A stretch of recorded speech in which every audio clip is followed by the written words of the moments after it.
You're listening to the weekly Parsha Podcast with Ari Goldwag, recorded with Hashem's never-ending assistance in Ramat Beit Shemesh, Israel, 5780-2020. This week's Parsha is Vaera, and we had the Jewish people about to make their way out of Egypt. The 10 plagues are going on, and the Torah gives us a description of the commandments that were given to the Jewish people. Some of them, when we look at the commandments that were given, they seem to be appropriate. The commandment to bring a korban Pesach, a special sacrifice, recognizing how Hashem passed over the houses of the Jewish people, or the commandments that were involved with leaving Egypt, the matzah, etc. All the things that are going on. It's very interesting. There's a mitzvah within this story that seems to be out of place. And Reb Chaim Shmulevitz points it out, and he gives us an amazing explanation based on the fact that this mitzvah is here. It says like this. This is in chapter 6, verse 13. God spoke to Moses and Aaron. Vayitzavim el bnei Yisrael. Ve'el Paro melech Mitzrayim lo yitzias bnei Yisrael me'eretz Mitzrayim. The Torah tells us that there is a command. He was commanded to tell the people of Israel and Pharaoh that there's an obligation to let the Jews out of Egypt, to let them go free. Upershu b'Yerushalmi. Amazing thing. There's an obvious question here. You have to command the Jewish people to let out the Jewish people. It doesn't seem to make sense, right? So Yerushalmi says an amazing pshat. My Rosh Hashiva says often that when we read a medrash or read a Gemara, and it seems to be that that's not the simple understanding of the verse, but many times the medrash is pointing something out, that there's something that needs explanation in the verse, that if you look at the simple pshat, look at the simple explanation, there's something off, there's something that needs explanation. So here the pasuk says something strange. It says that Moshe commanded the Jewish people to let them go. What is it talking about? The Yerushalmi says, there was a commandment right here at this moment. This is Yerushalmi in Rosh Hashanah, chapter 3, Mishnah Hey. Halacha Hey. There was a commandment at this moment, says the Yerushalmi, that when the Jewish people get to the land of Israel, if they have Jewish slaves, they're obligated to free those slaves. So that's what Moshe was saying to the Jewish people. Hashem was saying to Moshe to command the Jewish people to let their slaves go free.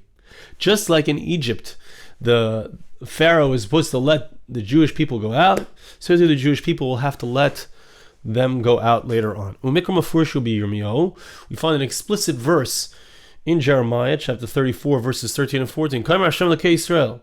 This is what the God of Israel says. I made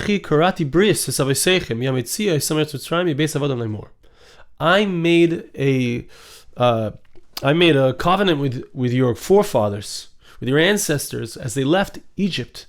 Just very interesting. The pasuk says explicitly that there was a command to the Jewish people as they were leaving Egypt, that they also, when the appropriate time comes to release their Jewish slaves, which is as Shmitah approaches, or as the Yovel approaches, both of them, they are to do so. They are to release their slaves.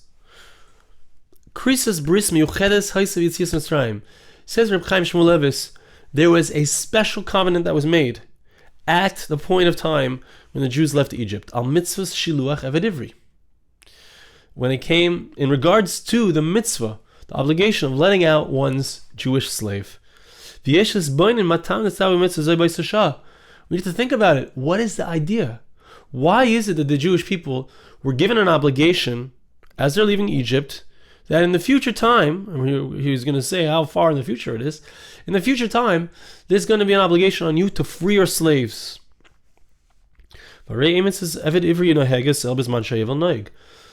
possible to have an Eved Ivri? Only when the Jewish people are living in Israel, and there's a mitzvah of Yovel.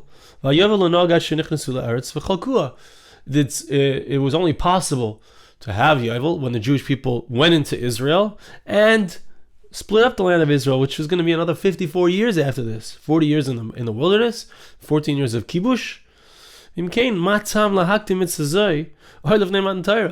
Why is the Torah giving us this mitzvah before we even get the Torah. Usually, we find that there are a few mitzvahs that are given right away, even before the Torah is given. For example, the mitzvah of Shabbos. Certain things needed to be done right away, so therefore the mitzvah was given right away. But this doesn't seem to be something that needs to be done right away. In fact, it's not going to be done for another 54 years. Why is this mitzvah being given now, at this point, as the Jewish people are leaving Egypt? Furthermore, it says in the Yerushalmi, this is the Yerushalmi which says this idea. This comes out like that which Rav Hila said. Amazing thing. Why were the Jewish people punished? And soon we'll see what they were punished for. Why were they punished? The Jewish people received a negative repercussion as a result of the fact that they didn't let out their Jewish slaves. Since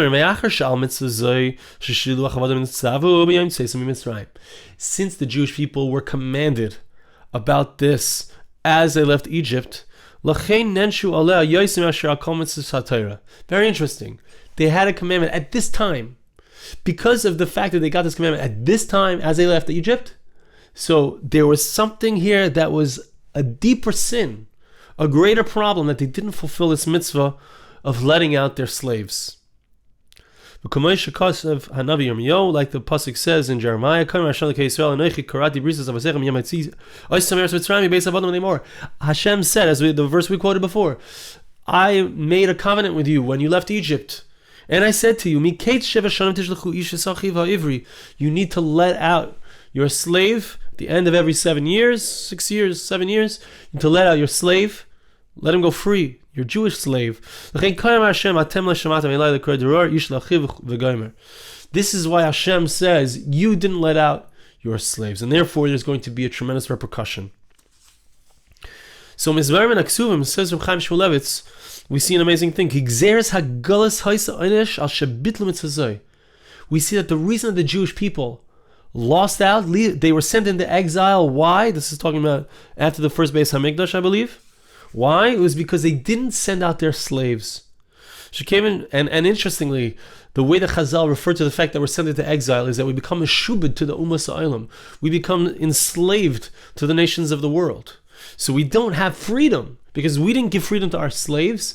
So Mida Keneged Mida, measure for measure, we become enslaved to the Ummah Ha'olam, to the nations of the world. So he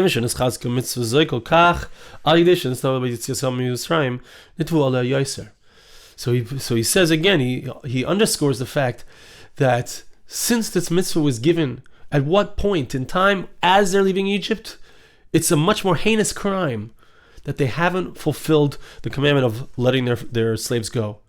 Says Reb Chaim, we need to understand this.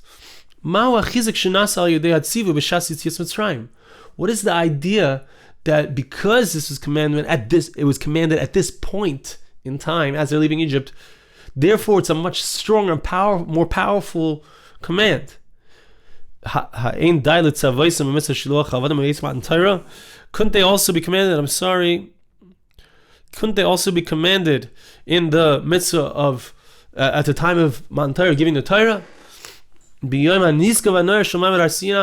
The time, this awesome time when everyone sees the Kodesh Baruch Hu, unbelievable revelation, 1.2 million people plus. Why? What's the significance of the fact that this mitzvah is given right at this time, at this point in history? And why does that make it so much more powerful and so much more, such a terrible thing that the Jewish people didn't fulfill it properly? Says Reb Chaim, an amazing thing, an awesome yesod, an awesome foundational idea. It's very hard for a person to release his slave. This is, what is the idea of a slave here? We're talking about a Jewish slave. We're not talking about an Evet Kanani. We're talking about specifically a person who, for whatever reason, he sold himself into slavery. And so I own this guy. He's my slave. Whatever I say, he does. He was desperate. He had no choice but to sell himself into slavery. And now he's mine. He belongs to me. I say, fetch my slippers. He fetches my slippers. I say, bring me a cup of coffee. He brings it. I say to him, go work. go out in the fields and work. He does whatever he belongs to me. Okay? And he works for me. He's an extension of me in a certain sense. That's the idea of kinyan. Right? He belongs to him. Even though the slave so much wants to go free. It's a very difficult and heavy yoke that's upon him. The master doesn't feel that. It's not his interest. The master owns this slave. So it's very hard for the owner to let the guy go out free. He lays down an awesome thing. The Jewish people were commanded to release their own slaves, at which point, when they themselves were slaves, and they themselves were experiencing the glory, the awesome experience of being freed from slavery. When they themselves felt in themselves, in their souls, the awesome joy of being released into freedom.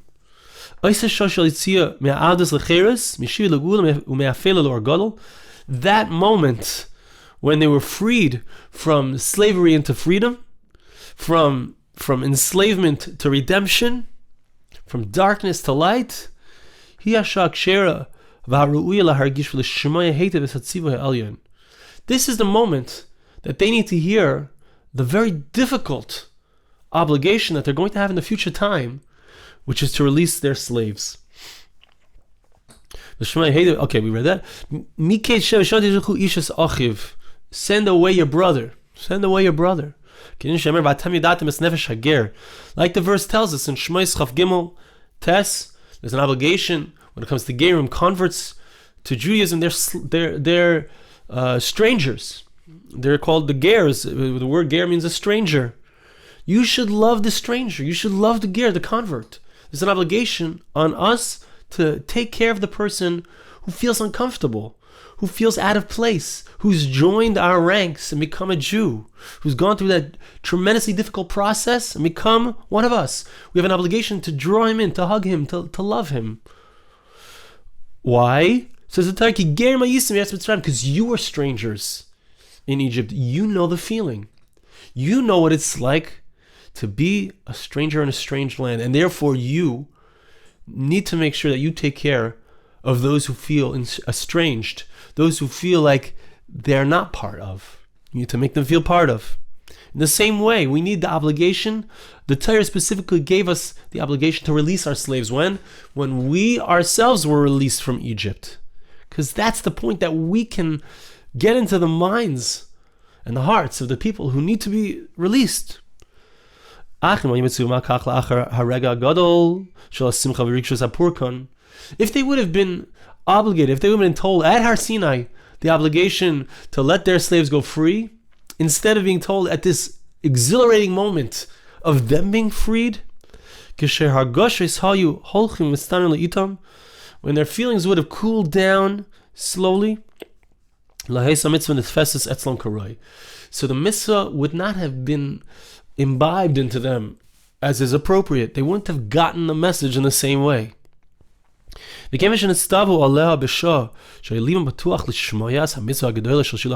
the commandment was given at a time when their hearts were open to receive that command, they were able to accept it upon themselves with a full heart. They're going to do it.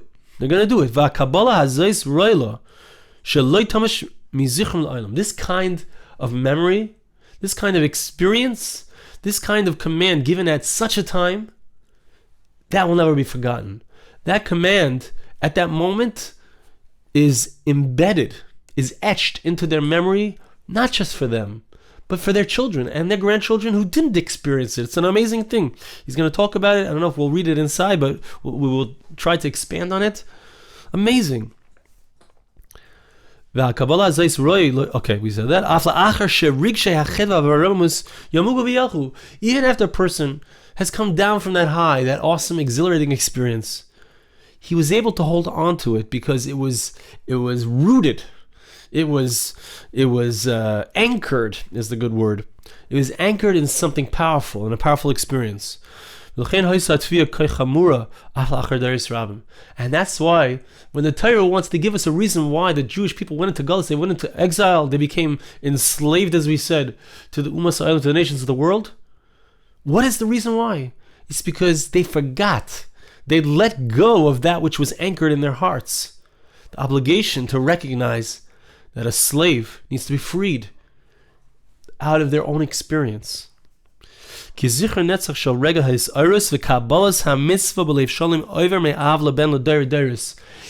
something awesome. Listen to this. This is so powerful. And this is something which each and every one of us can take. It's an awesome tool in Ruchnius. He says that when a person has an experience, a personal, powerful experience, and within that personal, powerful experience, a commitment is made to take a certain action, to act in a certain way. A person, lahavdil, let's say a person goes through a very difficult situation. Maybe it's a family situation. Maybe it's an attack of some sort, heaven forbid. And they decide, this happened to me, I will never let it happen to somebody else. And they go on sorry to use the word, a crusade. They go on it becomes their thing. It becomes their modus operandi. That's not really the right word, but it becomes the thing that's important to them, that they're not going to let this happen to somebody else because they experienced it. Now what do the kids, what do the children of that person see? This is something important to my father. This is something important to my mother. This is something that's important in life. And it becomes embedded in the person's life, obviously, and in the children's life. Family, the Machlis family of Jerusalem, I know some of their children, are neighbors and friends of mine. That family is a family of chesed. Every Friday night, to this day, for years, for decades, I think, their house is full of literally tens and tens of guests, 40, 50 guests, every Friday night. Unbelievable amount of chesed being done there. And you can see in their children and their offspring that is something which is embedded within them, and it's important to them, and it's something that they live with. In the same way, when a person has a great experience, an awesome experience of Geul, of redemption, that experience there's an opportunity within that experience to take it, hold on to it, grab onto it, and make a commitment, a powerful commitment that will last forever. Unbelievable thing.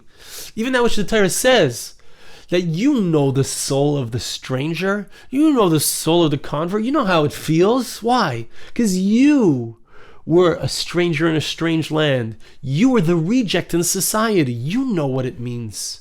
Why? I want to tell you a secret. And we all know this in our hearts. You know why the Jewish people are so gung-ho about saving the world, even if they're not religious? You know why they're so involved in every cause on the planet? It's because we are oppressed. The Jewish people are oppressed. And we don't want to see that happen to anybody else. We don't want to see that happen to anybody else. We never forget the fact that we are strangers in a strange land. And he says, when the commandment was given in the Torah, you need to take care of the ger, you need to take care of the convert, the stranger, the person who's coming into your society from the outside.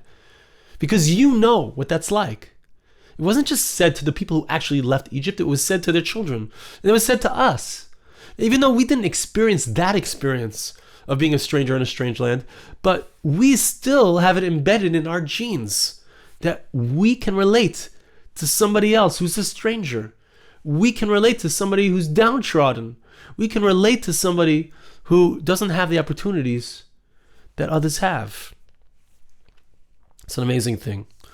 Now, I don't want to go, I mean I do, but I don't feel like I have enough time to go into it at length and bring all of the different examples that he says here. I'll just pull out one example that he says. He says one example of Palti ben Laish. Palti ben Laish was married to the daughter of Shaul HaMelech, King Saul, to Meirav. Now the thing was, Palti ben Laish knew that she had been betrothed before this to King David, to David HaMelech. There was a whole story, there was a whole reason. Shaul backed out, but Paltiv Laish was then married to her, and he was married to her for many years, I think a decade. I'm not sure exactly how long. And he never touched her. He never had relations with her.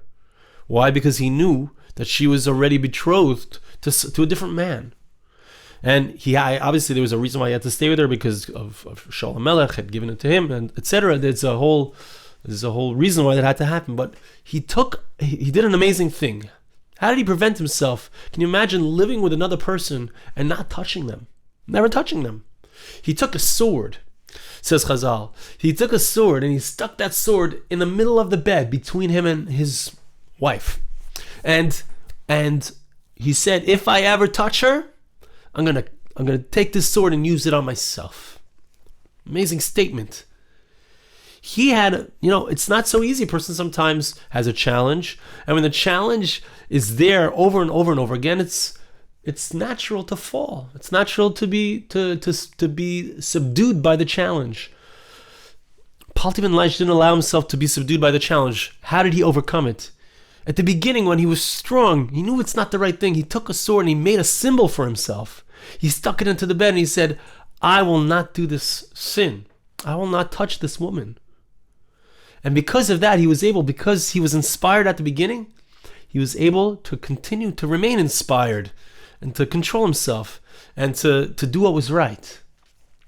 Says Reb Chaim, that's the amazing power of an inspirational moment. And he finishes it off, and I want to read the ending because it's very important also. He's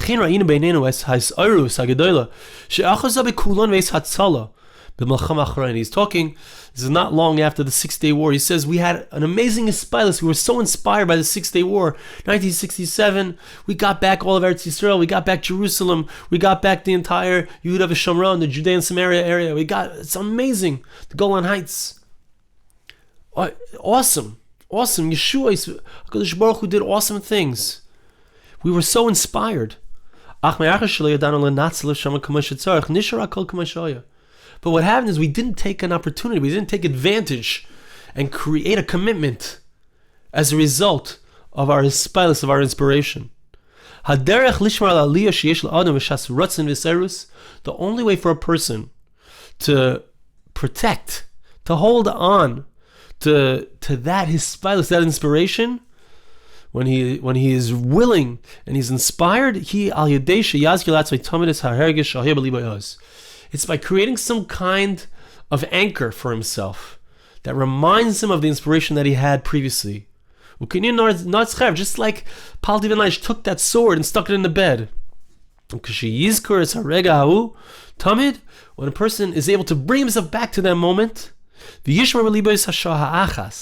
and to maintain within his heart that moment of inspiration, so a person has the ability to be able to acquire incredible spiritual attainments.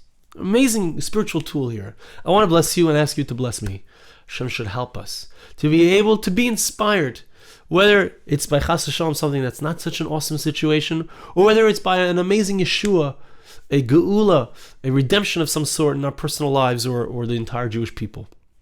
Hashem help us to be able to have those experiences and to be able to create commitments and ways of holding on to those moments of inspiration. I thank you so much for listening. Have a wonderful Shabbos. This podcast was made possible through the gracious donations of listeners like you. For more podcasts like this, please visit www.arigoldwag.com or search on iTunes Ari Goldwag.